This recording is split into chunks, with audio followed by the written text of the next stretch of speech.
आजच्या स्वयंसिद्धा म्हणजे माधवी जोशी. माधवी जोशी ह्या अतिशय प्रसिद्ध व्याख्यात्या प्रवचनकार आहेत. त्यांचं स्वतःचं माधवी रघुवीर ह्या नावाने चॅनल आहे. 500पेक्षा जास्त त्यांचे व्हिडिओ आहेत आणि त्यांची व्याख्यानं व्हिडिओज भारतातच नव्हे तर अमेरिका, जपान सर्वत्र ते ऐकले जातात आणि ते अतिशय प्रसिद्ध आणि पॉप्युलर आहेत. त्यांचं आपण स्वागत करूया. माधवी ताई, तुमचं नमस्कार. लहानपणापासूनच आपण मैत्रिणी आहोत. खरं म्हणजे संस्कृत आणि तत्त्वज्ञान हे तुझे विषय, दोन्ही तू पदवी मिळवलीस आणि नेहमीप्रमाणे मध्यमवर्गीय घरात जन्मलेली असून नंतर तुझं प्रेमविवाह झाला आणि छान सुखवस्तू सधन आयुष्य तुझं चाललं होतं.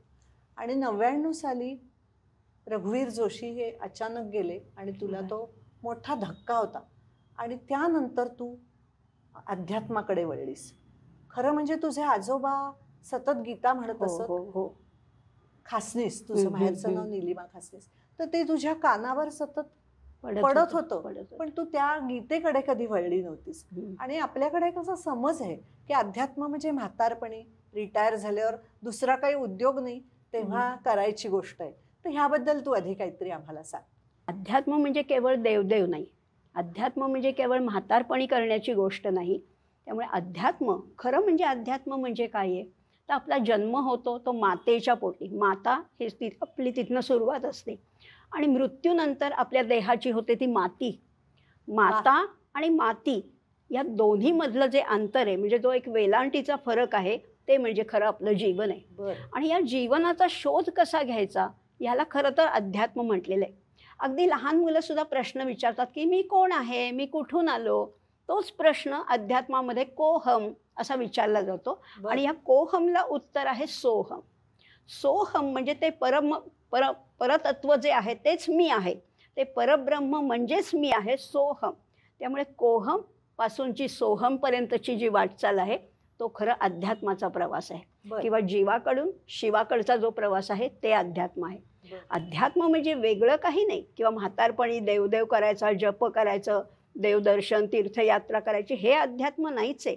अध्यात्म म्हणजे काय आहे तर अध्यात्म म्हणजे आपल्या समाजामध्ये सगळ्यांशी प्रेमाने वागता येणं, थोरा मोठ्यांचा सन्मान करता येणं, लहानांना आधार देणं किंवा आपल्या समवयस्कांशी मिळून मिसळून वागता येणं किंवा कला, विज्ञान, संस्कृती यांची देवाणघेवाण करणं म्हणजे अध्यात्म आहे.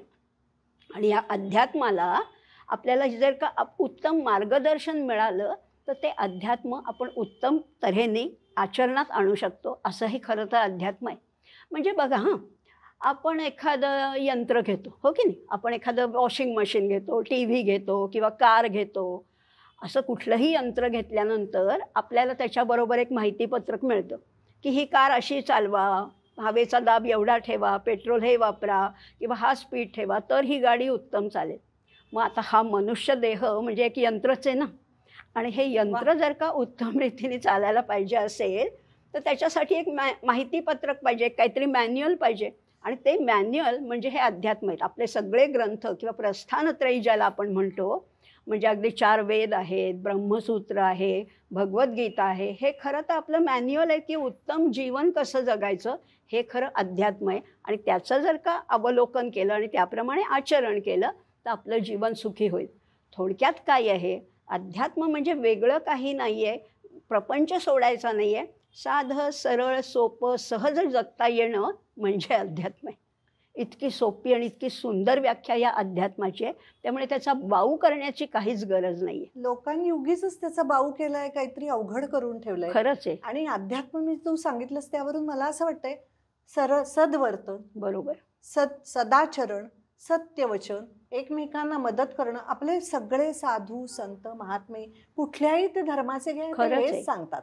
फक्त त्याला आता नवीन पद्धतीने काहीतरी पॉडकास्ट करून किंवा व्याख्यान देऊन त्याला काहीतरी आखरेचं अवगुंठन करून सांगतात. पण आपले हे पारंपरिक सगळे आहेतच तत्वज्ञानाचे विषय. आणि आपले वाड वडील आजी आजोबा हेच सांगत होते, फक्त आपण हल्ली त्याच्याकडे दुर्लक्ष करायला लागलो. 99 साली तुझ्यावर जो आघात झाला त्यानंतर तू तुझ्या कानावर गीता पडत होती, पण तुला काही ती गीता पाठ वगैरे येत बरोबर. नव्हती. हो हो मग त्यानंतर तू ती गीता पाठ करायला हो शिकलीस. हो हो तर तू गीता धर्म मंडळात हो मी गेलीस. 99 सालीच, म्हणजे हा योगायोगच म्हणायला पाहिजे. माझ्या पतिराजांचं निधन झाल्यानंतर मला अचानकच त्या गीता धर्म मंडळाची बातमी कळली की तिथे गीता शिकवत आहेत, संथा देत आहेत, म्हणजे वैदिक पद्धतीने पाणिनीच्या व्याकरण नियमानुसार तिथे संथा दिली जाते. आणि म्हणून मी अगदी न बोलता, म्हणजे मी अगदी अबोल स्वभावाची होते आणि मी तिथे फक्त संथा घ्यायला गेले. मी तिथे कोणाशीही बोलत नव्हते, म्हणजे इतकी मी मुकी होते. आणि त्याच्यातनं मी घडत गेले. ती संथा घेता घेता अगदी दयेने माझी मेमरी अगदी चांगली आहे, स्मरणशक्ती उत्तम असल्यामुळे माझे त्या दिवशी ते श्लोक लगेच पाठ होत गेले. संस्कृतचा थोडासा बेस असल्यामुळे थोडासा अर्थ समजत गेला आणि त्या गीतेने मला खरं तर घडवलेलं आहे. म्हणजे जसं म्हणतात ना, मूकं करोति वाचालम, ते माझ्या बाबतीत अगदी तंतोतंत खरं आहे. तू आता सुद्धा व्याख्यानं वगैरे देत असशील, प्रवचनकार म्हणून प्रसिद्ध पावली असशील, तरी सुद्धा मूळ तू अबोल म्हणूनच ओळखली जातेस. ठराविक, मला माहितीये, बरोबर. ठराविक मैत्रिणी समवेत वगैरे तू गप्पा मारतीस. आणि एकीकडे तुझं मला वैशिष्ट्य असं वाटतं, अध्यात्माची तुला आवड आहे, तुझ्या वागण्यात आचरणात ते आहे. पण तुला एकीकडे सिनेमा बघायला, गप्पा मारायला, स्वयंपाक करायला, खाद्यपदार्थ खिलवायला खूप आवडतं. हे एक वैशिष्ट्य वाटतं मला तुझं. गीता संथा तू घेतलीस, त्यानंतर अर्थातच तू शृंगेरीला शंकराचार्यांसमोर जाऊन ते म्हणून त्यांच्याकडून प्रशस्तीपत्र मिळालं. ते किती साली तुला मिळालं? 2008 साली. 8 साली. एवढी वर्ष मध्ये गेली म्हणजे तेव्हा त्यांचे ते माहितीच नव्हती, आमच्यापर्यंत ती पोहोचलेली नव्हती. 2007 साली जेव्हा शृंगेरीचे शंकराचार्य पुण्यामध्ये आमच्या गीता धर्म मंडळाच्या वर्धापन दिनाला आले, तेव्हा आम्हाला हे कळलं. आणि तेव्हा माझी मुखदगतच होती आणि ते काही मी बक्षिसासाठी केलेलीच नव्हती. आणि मग त्याच्यात मी नाव दिलं आणि त्यांचं बोलावणं आलं, लगेच मी गेले आणि मला 2008 साली तो पुरस्कार मिळाला. आत्ता तू म्हणालीस की तू सगळ्याची तुला आवड आहे. मला बाग बगीचाची आवड आहे, झाडावेलींची आवड आहे, खाद्यपदार्थ करण्याची आवड आहे, संगीताचं गळा नसला तरी कान उत्तम आहे, त्यामुळे संगीताची आवड आहे, मला अनेक गोष्टीची आवड आहे. आणि हेच मला खरं सांगायचं आहे की परमार्थ करणं किंवा अध्यात्म करणं म्हणजे प्रपंच सोडायचा नाही आहे, कुठेतरी वैराग्य धारण करून हिमालयात जायचं नाही आहे. तर आपल्या प्रपंचात राहून, संसारात राहून, अगदी मित्रमैत्रिणी समवेत सुद्धा राहून मनाने आपण त्याच्यातनं विरक्त होऊ शकतो. म्हणजे इथे फक्त आसक्ती सोडायची, कर्तव्य कर्म कुठलीच सोडायची नाही आहेत. आसक्ती सोडली की ते अध्यात्मामध्ये प्रगती करता येते. पण तेच खूप अवघड आहे ना, आसक्ती आणि मोह तो खूप असतो लोकांना, खरंच आहे, सगळीकडे असतो. ते खूप अवघड आहे. पण आता तू तर गीता 8 साली शंकराचार्यांकडून बक्षीस मिळवलंस. आता तर सध्या पुण्यात खूप त्याचा प्रचार वाढलाय आणि खूप जण जाऊन ते शृंगेरीहून बक्षीस घेऊन येतात. तर त्यानंतर तू स्वतः संथा द्यायला सुरुवात केलीस. मला वाटतं 400 विद्यार्थिनी तुझ्या जास्तीच. तर त्यांना तू गीतेची संथा दिलीस. त्या विद्यार्थिनी तुझ्या आता अनेक पुढे संथा देतात, त्या शिक्षिका झाल्या. गीता धर्म मंडळात तू ह्या स्पर्धांचं सुद्धा नियोजन तू आतापर्यंत करत राहिलीस. गीता म्हणण्याची कंठस्थ, मग ते 1 अध्याय, 2 अध्याय, 18 अध्याय असे वेगवेगळे वयोगट, वेगवेगळे अध्यायाची संख्या, यानुसार तू आतापर्यंत त्याचं एक हाती पूर्णपणे नियोजन आणि अगदी मनापासून ते करत राहिलीस. त्यानंतर तू प्रस्थानत्रयीतली भगवद्गीता झाली, त्याच्यातच उपनिषद येतात का? उलट आहे. उपनिषदातून भगवद्गीता आलेली आहे. म्हणजे असं म्हटलेलं आहे गीताच्या महात्म्यामध्ये, सर्वोपनिषदो गावो दोग्धा गोपाल नंदनः पार्थो वत्स सुधीर भोक्ता दुग्धं गीता मृतम महत. सगळ्या उपनिषदाचं दोहन करून त्याच्यातून जे सार आहे ती म्हणजे भगवद्गीता आहे.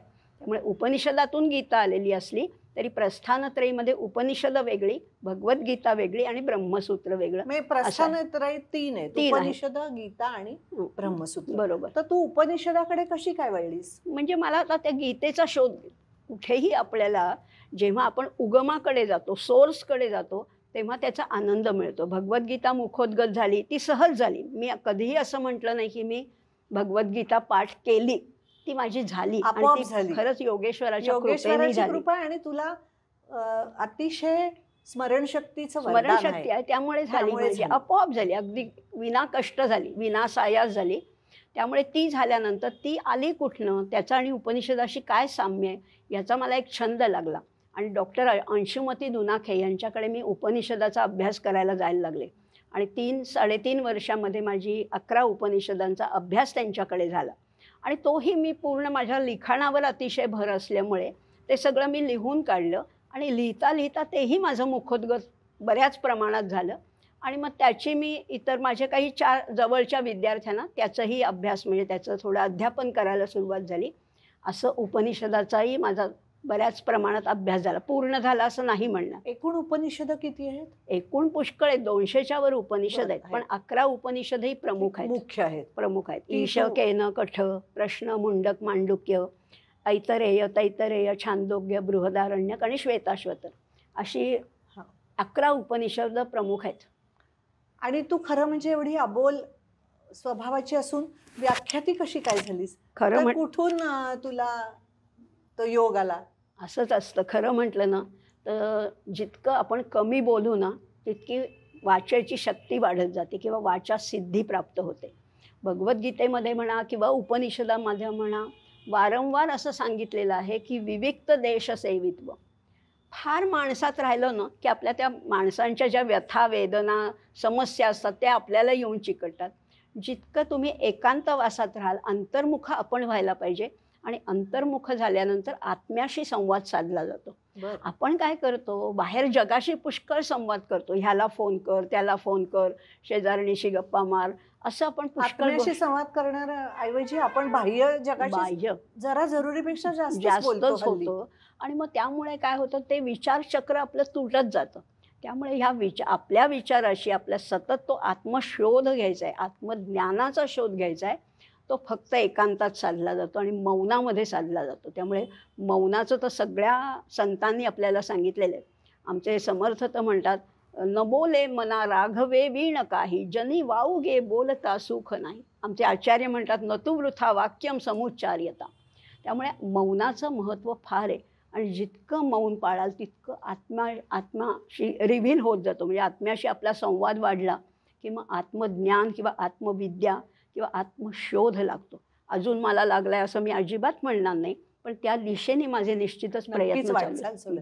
तसं म्हटलं तर आत्मशोध किंवा एवढं सोपं नाही मिळणं. सोपं पण हे अजिबात जेव्हा माणसाला वाटतं की माझा अजून शोध बाकी आहे तेव्हाच तो प्रगती करू बरोबर. शकतो. हो, हल्ली नाही तर लोकांना छोटस 2 मिनिट्स मॅगी सारखं पटकन त्यांना वाटतं मला ज्ञान मिळालं आणि ते त्याचा प्रचार सगळं करायला लागतं. त्यात आता हे रील्स वगैरे म्हणजे त्यांना वाटतं मला काय येते, मी किती जगाला नाही. दाखवू. कितीतरी लोक माझ्याकडे तर एक बाई आल्या होत्या, त्या म्हणल्या गीतेचा काही क्रॅश कोर्स आहे का? अरे तर बापरे. गीतेचा क्रॅश कोर्स नसतो. एक अख्खा आयुष्य घालवलं तरी गीता समजेल असं नाही. 700 श्लोक उपनिषद तर त्याही पेक्षा पलीकडे आहेत. कारण उपनिषद गहन आहे, त्याची भाषा आर्ष भाषा आहे. त्यामुळे हे सहज सोपं नाही आहे कुठलंच ज्ञान. गीतेत 700 श्लोक आहेत. तर ती 700. अशी क्रॅश कोर्स म्हणजे काय 7 नाही. श्लोक शिकवायचे एका आठवड्यात गीता शिकवा असं नाही होणार. सगळं झटपट आणि इन्स्टंट हवं. असं इन्स्टंट नाहीये हे. उपनिषद झाली, गीता झाली, त्यानंतर तू शंकराचार्यांच्या अभ्यासाकडे गेलीस. शंकराचार्य तर माझं अगदी दैवत आहे. आचार्य तुझं माझ्या दैवत ज्या आहे. गुरु आहेत डॉक्टर निर्मला जोशी, त्यांनी एक स्वतः पोथी लिहिलेली आहे आचार्यांच्यावर. ती माझ्या वाचनात आली, ती मी संपूर्ण लिहून काढली. आणि मग त्याच्यावर माझी व्याख्यानं म्हणजे 5-5 दिवसाची माझ्या व्याख्यानमाला असतात. शंकराचार्यांचं जीवन म्हणजे त्यांचं चरित्र, त्यांचं तत्त्वज्ञान, त्यांचं स्तोत्र महिमा याच्यावरही माझी व्याख्यानं होतात. आणि मला शंकराचार्य आणि समर्थ रामदास स्वामी ह्यांचं अतिशय आदर आहेत. म्हणजे पूजनीय आदरणीय गुरुस्थानी सद्गुरुस्थानीच आहेत. तर तू शंकराचार्यांवर एक पुस्तक लिहिलेस. हो ते हो पॅन्डेमिक मध्ये की लॉकडाऊन मध्ये प्रसिद्ध हो, झालं. हो, त्यामुळे बरोबर. ते सगळ्यांची आमची इच्छा असूनही तुला ते ऑनलाईन पब्लिश बरोबर, करायला, हो. त्याबद्दल थोडंसं सांगशील हो का? हो हो आचार्यांच्या जीवन प्रवासावर फार सुंदर, अगदी 32 वर्षाच्या आयुष्यामध्ये त्यांनी काय काय केलं हे सगळं त्या पुस्तकामध्ये आलेलं आहे. त्यांचं तत्त्वज्ञान म्हणजे अद्वैत तत्त्वज्ञान आहे तेही त्याच्यात आहे. किंवा त्यांची स्तोत्र संपदा जी आहे, अनेक आराध्य देवतावर त्यांची, हे सगळं मी त्या पुस्तकामध्ये अंतर्भूत करण्याचा एक प्रामाणिक असा प्रयत्न केलेला आहे. आणि या लॉकडाऊनच्या काळामध्ये ते सगळं मी पुन्हा लिहून काढलं, रिराईट केलं आणि त्याचं पुस्तक तेव्हा प्रकाशित झालं. त्याचं नाव आहे ज्ञानभास्कर. ज्ञानभास्कर, कारण तो सूर्य आहे ना, तळपता सूर्य आहे ज्ञानाचा. त्यामुळे त्याचं नाव मी ज्ञानभास्कर असं दिलं. अतिशय समर्पक नाव आहे. हं. आणि मला ह्या ठिकाणी कसं तुला म्हणावंसं वाटतं, 32 वर्षाचं अल्पायुष्य हो, होतं हो, हो, आचार्यांचं. हो. विवेकानंदांचं सुद्धा तसं अल्पायुष्य 39 होतं. वर्ष. ज्ञानेश्वरांनी तर हो. 20च्या आत समाधी घेतली. हे सगळे लोकोत्तर वेगळेच पुरुष, यांना अल्पायुष्य हा शाप होता का? असं असं का नसतं. त्यांचं असं कार्य नसतं. संपलं म्हणून त्यांनी? आपण जसं एरवी सुद्धा व्यवहारात म्हणतो की क्वालिटी टाईम आणि क्वांटिटी. बरं. क्वांटिटीपेक्षा क्वालिटी महत्त्वाची. तुमचं थोडंसं अल्प आयुष्य असलं तरी सुद्धा ते जर का तुम्ही योग्य प्रकाराने व्यतीत केलं किंवा त्याचं सार्थक केलं, आणि त्या सार्थकतेसाठी सुद्धा आपल्याकडे 4 पुरुषार्थ सांगितलेत. 4 पुरुषार्थ: धर्म, अर्थ, काम, मोक्ष. तुम्ही तुमचं आयुष्य 4 गोष्टींवर कॉन्सन्ट्रेट करा किंवा त्याचं लक्ष साधन बनवा आणि धर्माने वागा. अर्थ मिळवायला कुठेही आपल्याकडे बंदी नाही आहे. पैसा मिळवणं काही चूक नाही आहे किंवा कामोपभोग घेणं हे सुद्धा नाही, फक्त ते सगळं मर्यादेत पाहिजे. आणि चौथा आहे तो मोक्ष. त्यामुळे धर्म, अर्थ, काम, मोक्ष हे 4 पुरुषार्थ सांगितलेत. आणि ह्या सगळ्या लोकोत्तर विभूतीने त्याचा इतका अल्प आयुष्यामध्ये, अल्प काळामध्ये उत्तम उपयोग करून घेतला आहे. त्यामुळे क्वालिटी लाईफ ते जगलेत असं आपल्याला आजच्या भाषेत म्हणता येईल. तू आत्ता म्हणलीस तसं धर्म, अर्थ, काम आणि मोक्ष. अर्थ आणि काम हे त्यानुसार मिळवायला पाहिजे, पण तिथे मला वाटतं सर्व आपले संत किंवा हे लोकोत्तर पुरुष हे सांगतात की तिथेही सन्मार्ग पाहिजे. कुठेही गैरवर्तन असता कामा नये आणि अतिरेक पण असतात. अतिरेक पण नको. हे जे आता हा जो क्रम सांगितला ना, धर्म, अर्थ, काम, मोक्ष, मुद्दाम हा क्रम सुद्धा महत्त्वाचा आहे. उलटा सुलटा नाही करायचा, कारण धर्म आणि मोक्षाच्या चौकटीत हे काम आणि अर्थ मिळवले पाहिजेत. सर्वसामान्य माणसांना अर्थ आणि कामाविषयी आकर्षण असतं, पण धर्म आणि मोक्षाकडे कोणीच बघत नाही. त्यामुळे आमचे आचार्य सुद्धा म्हणतात की हे खरंच आहे. बालस्तावत क्रीडासक्तः, तरुणस्तावत तरुणी रक्तः, वृद्धस्तावत चिंतामग्नः, परे ब्रह्मणी कोपी न लग्नः. त्या ब्रह्माचा, त्या आत्मतत्वाचा विचार खरं तर व्हायला पाहिजे. आणि म्हणून हे 4 पुरुषार्थ जर का उत्तम रीतीने आचरणात आले तर जीवनाचं सार्थक होतं. किंवा कृतकृत्य ज्याला म्हणतो ना, आपण बंगल्याला नाव देतो सार्थक किंवा कृतार्थ वगैरे, पण खरं धन्य होणं, कृतार्थ होणं, सार्थक होणं म्हणजे हे सगळं आचरणात आणणं खरं आहे. आचार्यांनी अनेक स्तोत्र लिहिली आहेत. हो. आणि त्यांची स्तोत्राला एक वेगळा नाद आहे, गेयत आहे. त्याबद्दल काही थोडंसं सांगशील का तू? आचार्यांच्या स्तोत्रामध्ये म्हणजे ते ज्या ज्या मंदिरात जात होते, जे जे आराध्य दैव होते, मंदिरातून बाहेर पडताना ते आपोआप म्हणजे त्यांच्याकडनं स्तोत्र रचलंच जायचं, कारण ते अंतस्फूर्तीने यायचं. आणि अंतस्फूर्तीने यायचं त्यामुळे त्यांना कुठे यमक जुळवावं लागलं नाही, रला र आणि टला ट करावं लागलं नाही. अनुप्रास आहे, त्याच्यामध्ये यमक आहे, त्यामध्ये शब्द चमत्कृती आहे, असे अनेक अलंकार त्याच्यात आहेत. आणि त्याच्यामध्ये आजच्या भाषेत सांगायचं झालं तर बिल्ट इन गेयत आहे, नादमाधुर्य. नादमाधुर्य कोणीही गायलं, त्याला समजा वाद्यमेळाचा साथ असो किंवा नसो, तुमचा आवाज मधुर असो किंवा नसो, कुणीही गायलं तरी ते अतिशय मधुर वाटतं. हे त्याचं वैशिष्ट्य. आणि त्याला नादमयता आहे. रिदमचं आता झाली, रिदमसाठी वेगवेगळे त्यामुळे लोक काय वेगळे जॅमिंग सेशन करतात. तर ह्या आचार्यांच्या स्तोत्रात एक वेगळी वेगळी आहे आणि रिदम आहे, एक आकर्षण आहे त्याच्यामध्ये. ऐकतच राहावं असं वाटतं, कुणीही म्हणत असलं तरी ऐकावंसं वाटतं. आता ह्या नवीन रील्स आणि युट्यूब आणि ह्याच्यात त्यामुळे आचार्यांची स्तोत्र इतकी लोक गात आहेत आणि प्रसिद्ध झाली. हो. आता ह्यानंतर मी तुला असं विचारते, तू तुकडोजी महाराजांवरही काही अभ्यास केलाय, तर त्याबद्दल थोडंसं सांग. म्हणजे आता हे आपल्या महाराष्ट्राला तर संत म्हणजे काय पंचक म्हणतात. ज्ञानेश्वर माऊली आहे, तुकाराम महाराज आहेत, एकनाथ महाराज, नामदेव महाराज आणि समर्थ रामदास स्वामी. हे 5 संत तर आहेच आहेत, पण त्यांच्यानंतर संत झालेच नाहीत का? तर झालेत. अगदी विनोबासुद्धा संत आहेत, आमचे गोंदवलेकर महाराज संत आहेत, गजानन महाराज असेही संत झाले. आणि अगदी समाजाच्या तळागाळामध्ये राहून काम करणारे सुद्धा संत आहेत, जसे तुकडोजी महाराज, गाडगे महाराज. हे संत ह्यांनी कुठलाही पोशाख नाही, काही त्यांच्याकडे वेगळं तत्त्वज्ञान, संस्कृत नाही, पण तरीसुद्धा त्यांनी अक्षरशः तळागाळात. तुकडोजी महाराजांनी तर ग्रामगीता लिहिलेली आहे. उत्तम आदर्श गाव. आता आपण मेट्रो सिटीबद्दल बोलतो, पण ग्रामगीता म्हणजे उत्तम आदर्श गाव कसं असावं हे त्याच्यात त्यांनी सांगितलं आहे. ते जर का आचरणात आणलं आणि प्रत्येक गाव जर का सुधारलं तर देश सुधारायला काहीच वेळ लागणार नाही. तिथेच तर पण अडचण आहे ना. आणि आता सगळ्यांना राजकारण हवं, पैसा हवा, बरोबर, हो. त्यामुळे आधी मी बरोबर. माझं, त्यामुळे देश हे फार लांबची गोष्ट पुष्कळ आहे. गोष्ट आहे. त्यामुळे ही अडचण येते. तसं समर्थांवर तुझा खूप, हो. समर्थांच्या सगळ्याच मनाचे श्लोक असो, दासबोध असो, त्याबद्दल तू थोडंसं सांग. हो, तुझा हो, खूप हो. अभ्यास आहे त्याचा. समर्थ हे तर म्हणजे माझे मी गुरु मानलेले दैवत आहे. अनुग्रहित आहेत मी त्यांची. त्यामुळे समर्थांविषयी तर अगदी फारच विलक्षण वैराग्य, कडकडीत वैराग्य काय असावं हे समर्थांकडनं पाहावं. आणि ज्ञान, आणि त्यांनी फार सुंदर एक मोठी विलक्षण गोष्ट केली आहे की प्रपंच आणि परमार्थाची सांगड घातलेली आहे. समर्थांचे अनेक शिष्य होते, ते विवाहित होते, त्यांचा गृहस्थाश्रम होता, उत्तम गृहस्थाश्रम सुरू असताना सुद्धा त्यांनी परमार्थ कसा केला. बरं. मठाधिपती म्हणून त्यांचं नाव आहे. असे समर्थांनी स्वतःच्या हयातीमध्ये संपूर्ण भारतभर 1100 मठ स्थापन केलेत. 1100 मठ. 1100, बापरे. म्हणजे इतके मठ, इतके मठाधिपती, आणि प्रत्येक मठाचं कार्य उत्तम चाललेलं आहे. रामदासी आजही चाललेलं आहे. असे अनेक, म्हणजे अगदी इंदोरला मठ आहे, तंजावरला मठ आहे, असे अनेक ठिकाणी त्यांचे, नुसते महाराष्ट्रात नाही. त्यामुळे समर्थांचं जे कार्य आहे ते अगदी आचार्यांच्या पदचिन्हावरनं चालल्यासारखंच आहे. त्यामुळे आचार्य शंकराचार्य आणि समर्थ रामदास स्वामी यांच्यामध्ये पुष्कळ विलक्षण साम्य आहे. 1100 मठ तू म्हणलीस, 11 या आकड्याचं काहीतरी महत्व आहे का? पण 11 मारुती समर्थांनी स्थापले ते. आणि इकडे समर्थ वैरागी म्हणून असले तर शिवाजी महाराजांना त्यांनी खूप मदत केली होती. मला वाटतं गुपचूप. बरोबर. स्वराज्य प्राप्तीसाठी शिवाजी महाराजांना समर्थांचा खूप हातभार होता. गुप्त राजकारण म्हणतात ना. राजकारण कसं असावं तर गुप्त असावं. आधीच बोलायचं नाही, 10 गोष्टी आधीच सांगायच्या नाहीत, आधी केले आणि मग सांगितले, असं जो समर्थांचा जो दंडक आहे तो शिवाजी महाराजांनी अगदी तंतोतंत पाळलेला आहे.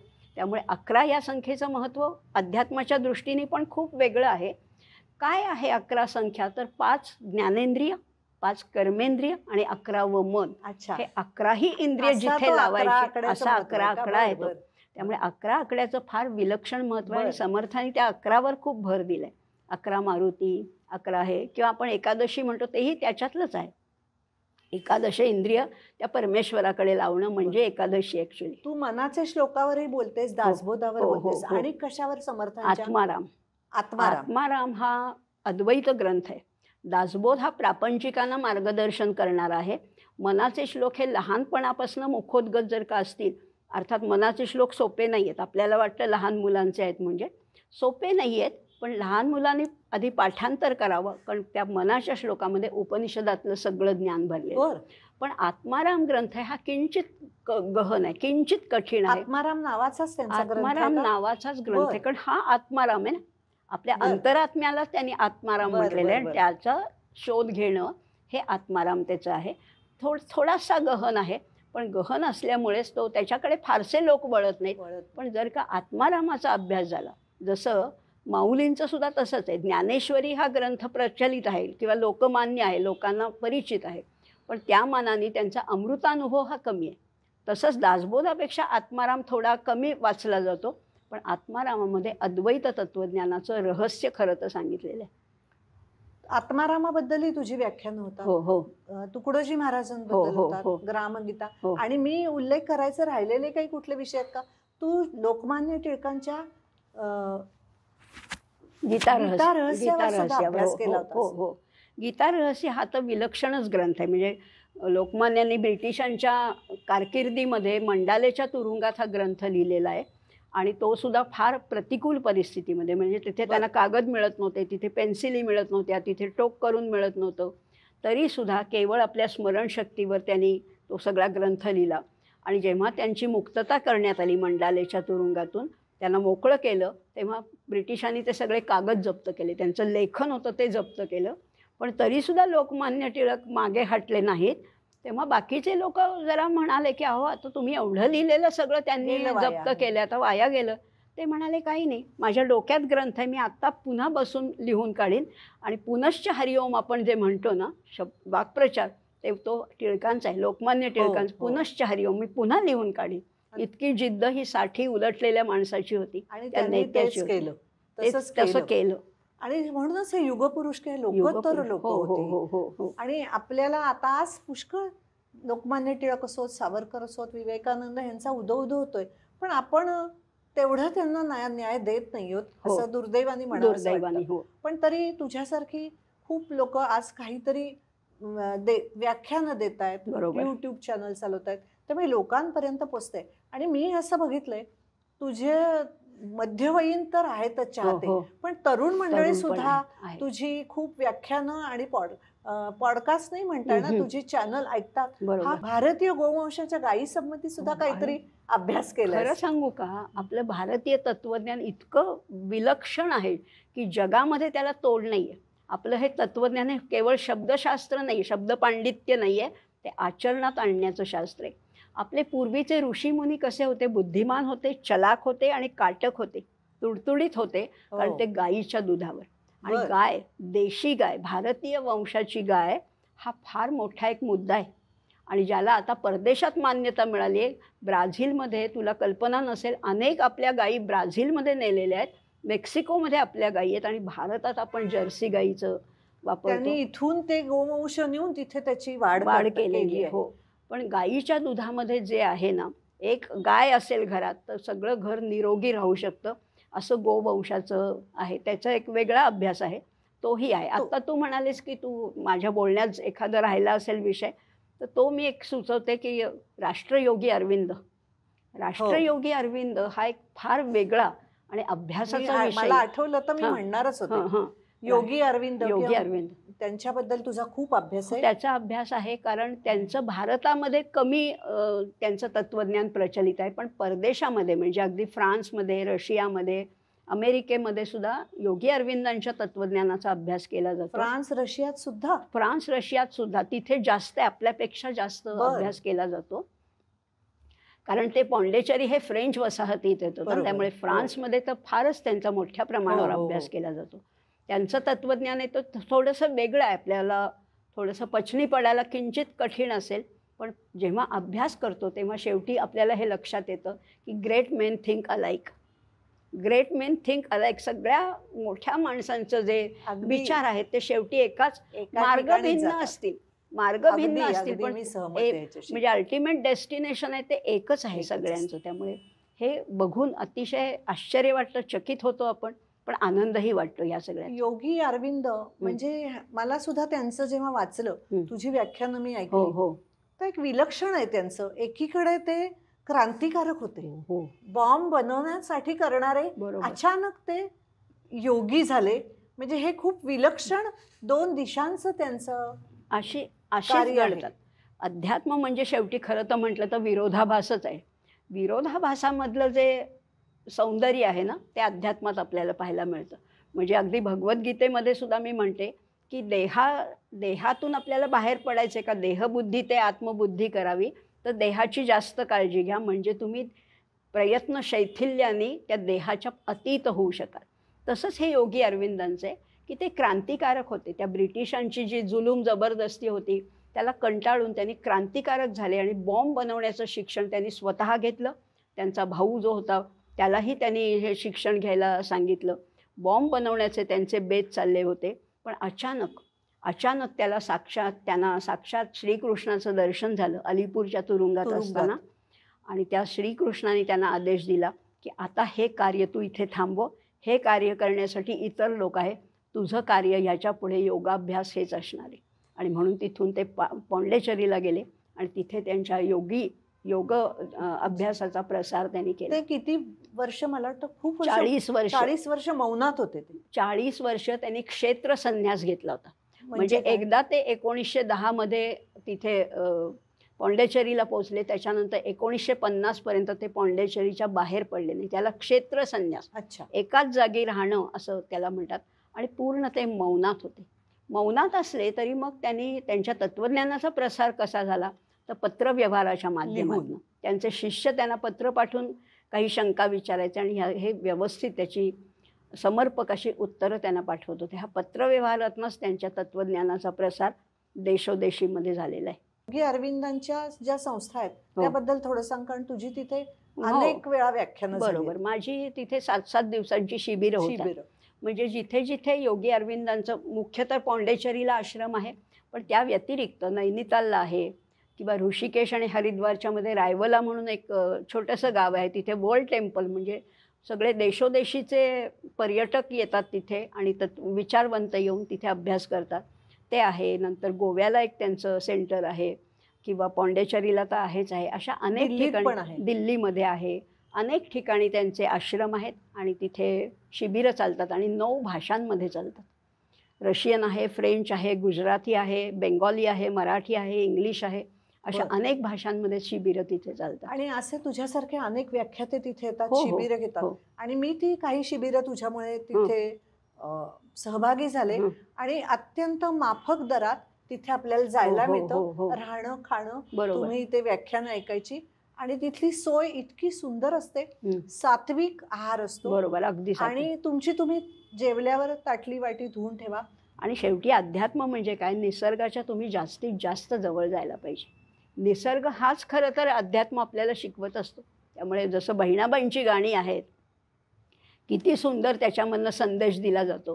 त्यामुळे निसर्गाच्या जितके तुम्ही जवळ जाल तितकं आपलं माणूसपण, म्हणजे आपल्या उपाधी हळूहळू आपण गळून पडतात किंवा त्या टाकून दिल्या जातात आणि मी कोण आहे ह्याचा शोध घेतला जातो. शेवटी अध्यात्म म्हणजे जीवाकडनं शिवाकडे जायचं आहे ना.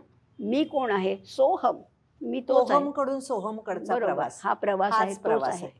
त्यामुळे निसर्गाच्या सानिध्यात जितके तुम्ही राहाल तितक्या या उपाधी गळून जातात. आपण खरं आलो तेव्हा आपण काहीच नव्हतं, आपल्याकडे फक्त तो आत्मा होता. पण याला पुढे मग आपल्या उपाधी, शिक्षण, हुद्दा, नाती हे सगळं चिकटत जातं आणि माणसाचं ओझं वाढत जातं. याच्यातनं मोकळं होणं म्हणजे खरं तर अध्यात्म आहे. ओझही वाढतं, मोहही वाढत जातो. मोहही वाढतो. मोह तर पण फार सारखं वाढतो. पुढे पुढे आपल्याला काहीतरी अजून हे मिळवायचंय, अजून हे. कुणीतरी माणूस असं म्हणेल का की मला आता एवढं मिळालं बास, असं नाहीच चाललेलं.